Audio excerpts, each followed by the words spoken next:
Bonsoir. Merci à tous d'être là avec nous aujourd'hui pour un moment important. Je voudrais remercier les organisations qui sont présentes ici et puis le député maire. Le député maire du 16e arrondissement à Paris, Claude Goasguen, qui a toujours été avec nous dans son programme et qui, une fois de plus, démontre sa mobilisation sur une question aussi essentielle. Demain se tient à Paris une conférence intergouvernementale co-présidée par la France et par la Jordanie sur les victimes des violences ethniques et religieuses du Moyen-Orient. Alors on connaît le contexte, c'est celui de la dramatique progression de la gangrène islamiste qui déstabilise tout l'Orient et l'Afrique. C'est celui des centaines de milliers de réfugiés qui fuient la guerre, la misère et qui déferlent sur l'Europe. C'est aussi celui des persécutions contre les minorités, et notamment les yézidis et les chrétiens, qui signent pour ces dernières la fin de leur présence, 2 fois millénaire en Orient. Et enfin, c'est celui de la radicalisation des Français et des Européens et du terrorisme islamiste qui s'intensifiera sur nos sols. Une soixantaine de pays sont donc venus à Paris pour apporter des solutions à tous ces problèmes en une demi-journée. Et la Turquie, eh bien la Turquie, elle aussi, sera présente demain à la conférence de Paris. Est-ce que la communauté internationale va en profiter pour lui demander des comptes pour son double jeu? Absolument pas. Malheureusement, le volet judiciaire qui va être étudié demain, il y a 3 volets. Ce volet judiciaire qui prévoit de mettre fin à l'impunité des personnes ayant commis des crimes contre les populations ne parle pas des États complices et ne parle pas de mettre fin à leur impunité. C'est absolument inacceptable. Voilà pourquoi nous sommes là ce soir, ici.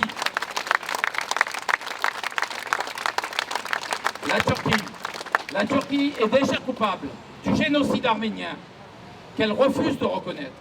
Et un siècle plus tard, la Turquie est de nouveau complice du génocide des chrétiens d'Orient, des yézidis et des minorités, en permettant le trafic d'hommes, d'armes et de pétrole sur son sol au bénéfice des organisations terroristes qui sévissent maintenant sur notre sol. Et nous avons tous en mémoire les photos publiées par le quotidien turc Cumhuriyet en mai 2015 qui prouvent la livraison d'armes aux terroristes syriens début 2014. Et donc la pseudo-participation décidée cet été sous pression internationale, la pseudo-participation de la Turquie dans la guerre menée contre les mouvements extrémistes n'est qu'un leurre. Les bombardements turcs visent surtout nos alliés kurdes, nos alliés qui combattent réellement les mouvements terroristes en Irak et en Syrie. Les Turcs affaiblissent les amis de l'Occident, et il faut le dire.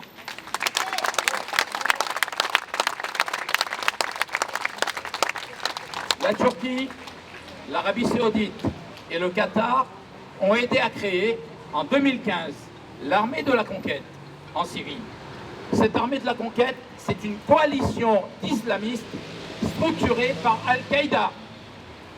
Et ils veulent nous convaincre d'utiliser la carte de l'opposition entre djihadistes pour faire tomber Daesh en Syrie, faire tomber Damas et en filigrane contrecarrer l'expansionnisme iranien perçu comme menaçant.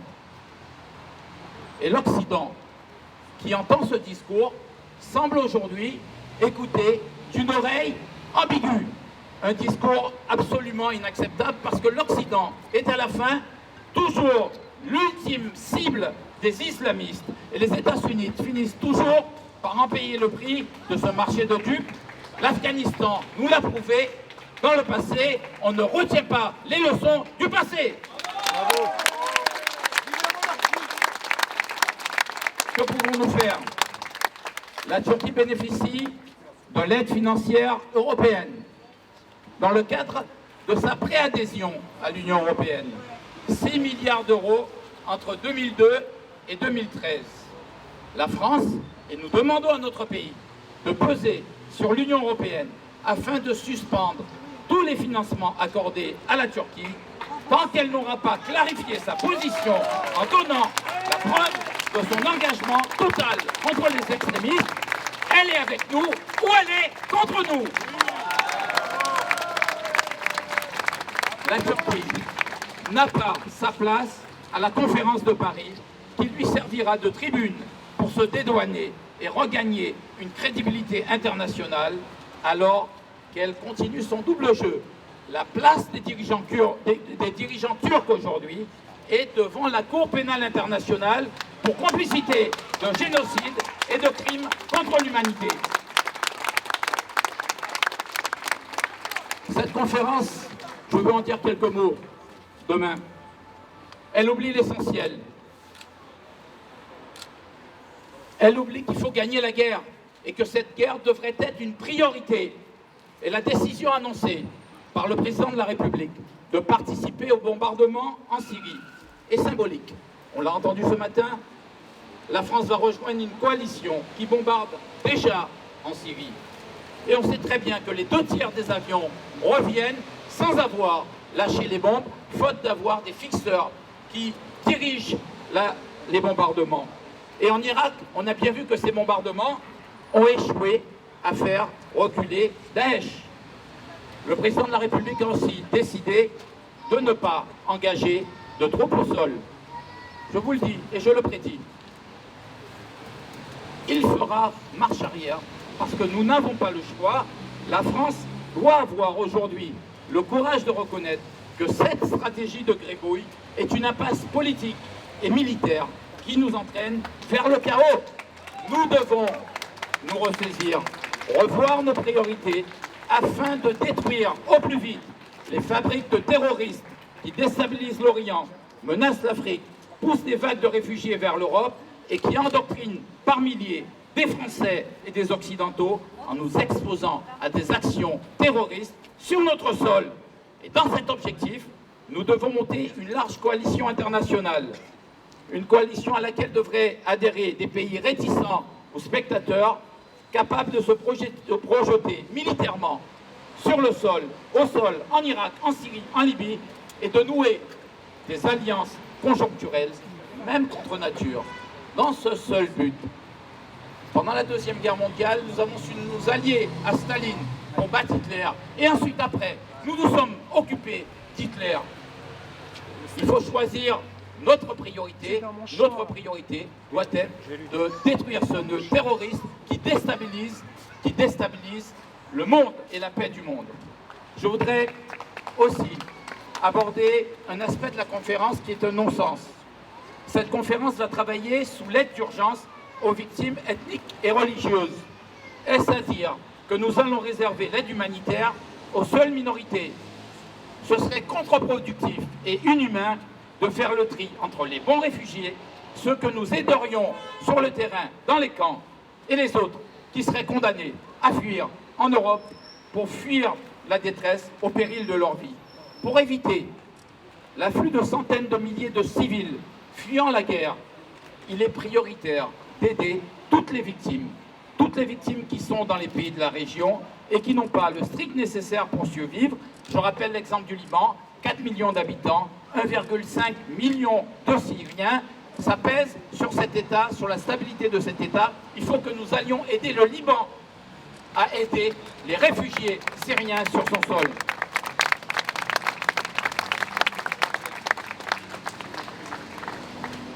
Il y a une vraie médiatisation aujourd'hui sur l'accueil des réfugiés.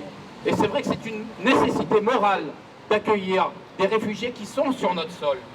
Mais en médiatisant comme on fait un appel d'air qui incitera les réfugiés, les populations civiles, à quitter les camps de Liban, de Turquie, les déplacés de Syrie et d'Irak, et à mettre leur vie en péril pour rejoindre l'Europe. La vérité, c'est que la priorité est que nous devons maintenir les populations dans la zone, parce que les populations éduquées et formées constituent une fuite dramatique des cerveaux qui vident les pays de leur élite, les appauvrissent et empêcheront toute reconstruction et tout développement économique une fois la paix revenue.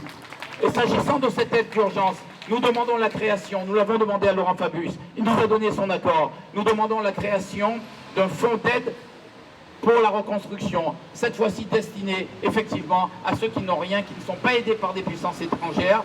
Je cite les yézidis, je cite aussi les chrétiens, pour les aider à reconstruire les maisons, les écoles, les hôpitaux, mais aussi les églises, parce que c'est dans les églises que la solidarité en Orient se fait.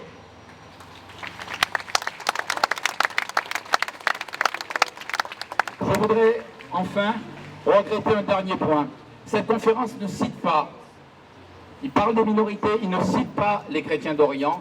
Eh bien, c'est nier la spécificité des chrétiens d'Orient. Les chrétiens d'Orient sont dans toute la région. Et il y a 50 ans, ils représentaient entre 15 et 20% des populations de ces zones. Aujourd'hui, ils ne sont plus que 3 à 5%. Cette conférence, qui ne parle pas de sacrifice politiquement correct, puisque on parle de victimes des violences, il ne s'agit pas de violence. Quand je vous frappe, c'est une violence, mais quand on tue, quand on massacre à grande échelle, c'est un génocide, ce ne sont pas de simples violences.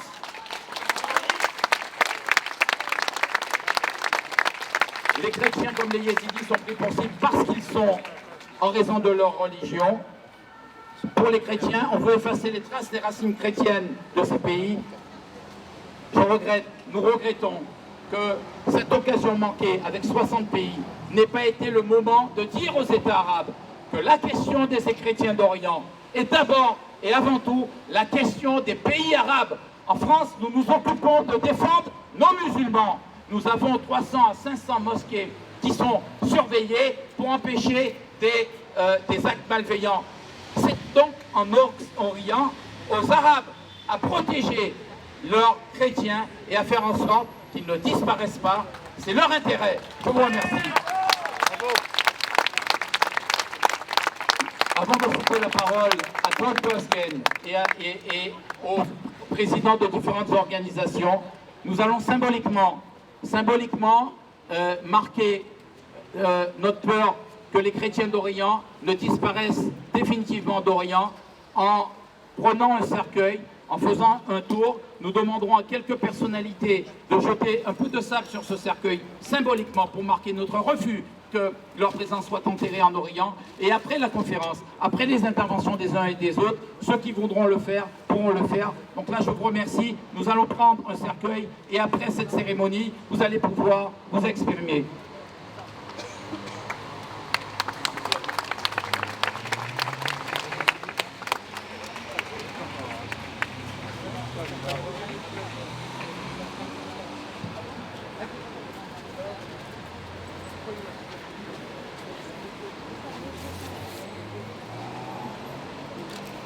Mademoiselle, s'il vous plaît. Restez pas devant, s'il vous plaît. Ah.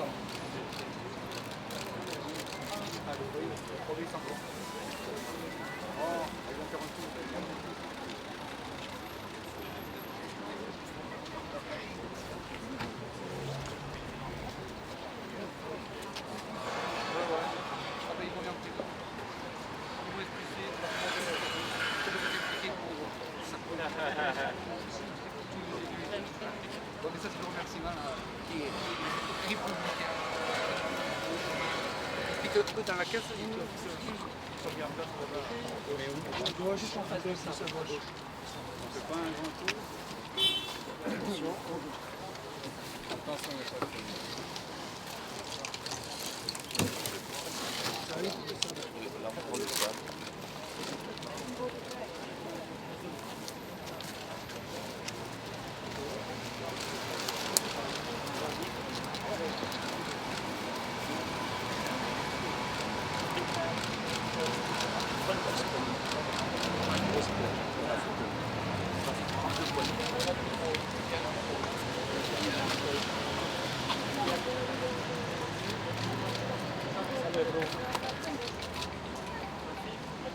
Je voudrais avant de céder la parole à Claude Bosquen, je voudrais qu'on observe une minute de silence pour toutes les victimes en Orient et en Occident des menées de ces mouvements islamistes, et notamment aussi pour les victimes qui sont des chrétiens d'Orient, les yézidis et les autres minorités.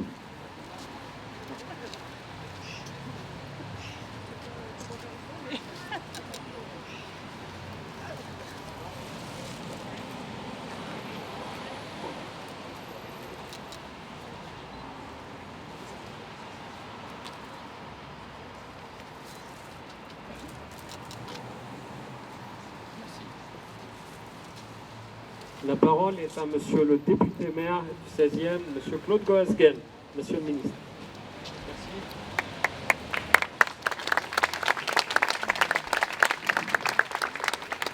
Je trouve tellement significatif que ce cercueil soit déposé ici.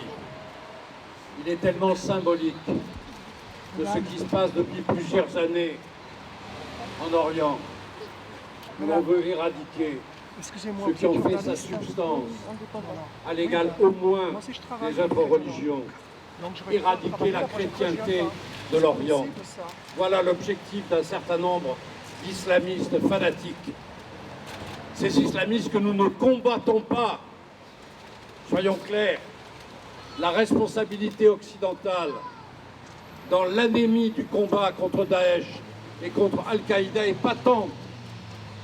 Comment peut-on expliquer que le pétrole continue à couler, qu'il soit vendu par l'intermédiaire de la Turquie à toutes les organisations pétrolières, y compris peut-être les nôtres? Comment peut-on expliquer alors que dans notre monde mondialisé bancaire, où l'on sait geler les avoirs quasiment à la minute, comme par hasard, les avoirs financiers de Daesh ou de Al-Qaïda ne sont jamais concernés? Comment peut-on expliquer que nos dirigeants politiques, quels qu'ils soient, n'aient pas le sentiment que la guerre, ce n'est pas seulement le bombardement, mais c'est aussi anesthésier les troupes de l'ennemi? Et nous pouvons le faire, et nous ne le faisons pas. Comment peut-on expliquer aussi qu'enfin,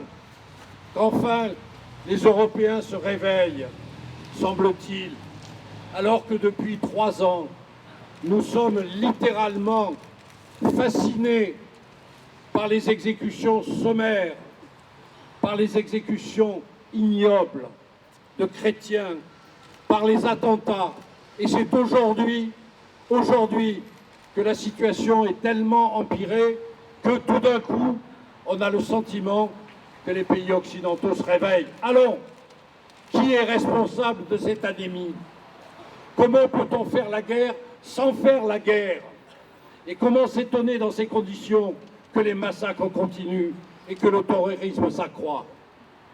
Alors, je voudrais dire à Patrick qu'il a raison de mettre en évidence tous ceux qui ont une attitude plus que trouble. La Turquie, depuis le début des opérations, non seulement n'entame pas la guerre contre les islamistes, mais l'aide par le passage systématique de tous les combattants, de toutes les armes. Et comment peut-on accepter que la Turquie ait déclaré se joindre à la coalition, soi-disant pour bombarder Daesh, et qu'en réalité les bombardements s'adressent à nos alliés, les Kurdes, qui sont les meilleurs combattants contre Daesh? Comment peut-on accepter que le Premier ministre turc, aujourd'hui, ait déclaré qu'il condamnait l'attitude de l'Europe, qui se conduisait comme une forteresse chrétienne, comme si le fait d'être chrétien en Europe était considéré comme un acte inamical à l'égard du monde, parce que nous n'aurions plus le droit d'être chrétiens.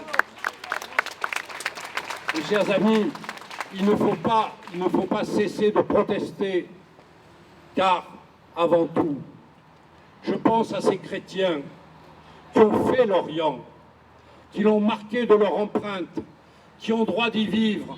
Ils en sont un élément incontournable de notre culture universelle. Jamais nous n'accepterons de laisser les chrétiens d'Orient. Jamais. Et que la France, notamment, prenne cette leçon. Aujourd'hui, le président de la République a accepté d'envoyer des avions de surveillance sur la Syrie. Des avions de surveillance.